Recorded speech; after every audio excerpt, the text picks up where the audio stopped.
خب بعد از چند خبر کوتاه نوبت میرسه به حاشیه خبرها در سایه روشن‌ها. بازبینی فیلم‌های داخل قفسه‌های هالیوود نشون میده که صهیونیست‌ها از مدت‌ها پیش با ایجاد بانکی در هالیوود فیلمسازان و کارگردانان آمریکایی رو برای پیشبرد اهدافشون میخرن و به این ترتیب صاحبان هالیوود در تلاشن تا با به تصویر کشیدن سوژه‌هایی که از طرف صهیونیست‌ها توصیه میشه ذهن مخاطبانشون رو از تولیدات دروغین پر کنن.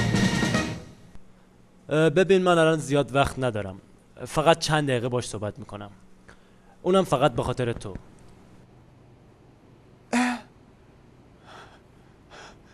پسر آلپاچینو، دفتر کار من جای این ارزلوباش نیست.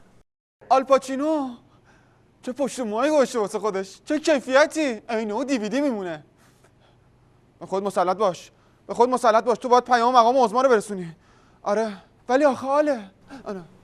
آره اینجاست، تو اتاقمه، مچلش میکنم. بای. پسر هوای سان فرانسیسکو این هوای هویزه میمونه، شرجیه. چینو، آلپاچینو، قطع کن اون تلفن لعنتی رو. این چمران کجاست ببینه که من دارم با تو صحبت میکنم؟ بیا اینجا بگی به تمرگ.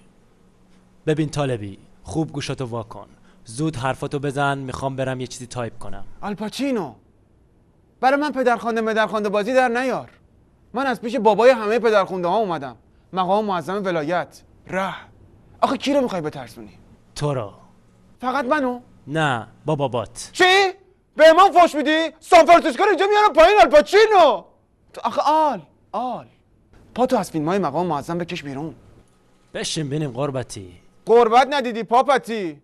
آلپاچینو هم که باشه همینجا کله پاچتو درست میکنم. نه از رابرت دنیرو میترسم نه از مارلون براندو. به ناصر مکارم شیرازی میگم که با یه فتوا شیرازتون رو همینجا به هم بریزه. آلپاچینو. لیز بیا اینجا این پیازچه از دفتر کار من بنداز بیرون. بده حالشو بگیرن. آخه به لیز بگو سر جاش بشینه وگرنه مشتم لیز میخوره تو صورتش. تو این هیری ویری که مقام عظما خودش کتکخور فیلمای قطعنامه و تحریم و این شلوغ پلوغیاست، تو همچه گیر سپیچی دادی ها. آخه رسم آکتوری اینه؟ چرا میخوای تو فیلم خودت منترش کنی؟ ولی فقینو بیخیالینو. اعصابمو خورد کردی. بده یه سیگار روشن کنم. تو هم که بوی احمدی نژادو میدی. لیز این ادکلون داره تمام میشه. پاچینو اگه به حرفام گوش بدی قول بهت میدم که اگه رفتم یه دونه از این عطرای شابدالعظیمی برات بفرستم. شابدالعظیم؟ خب بنال ببینیم چی میگی ترشک. شنیدم توی یکی از فیلمای استکبار میخوای نقش مقام معظم رو بازی کنی. اگه این کارو کردی تو میدونی و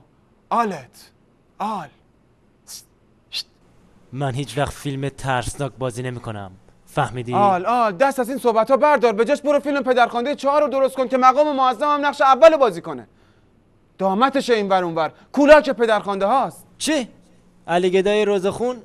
تو خودت میدونی که من کم و بیش در جریان فیلمایی که برای اون عظمای نفلتون ساختن هستم.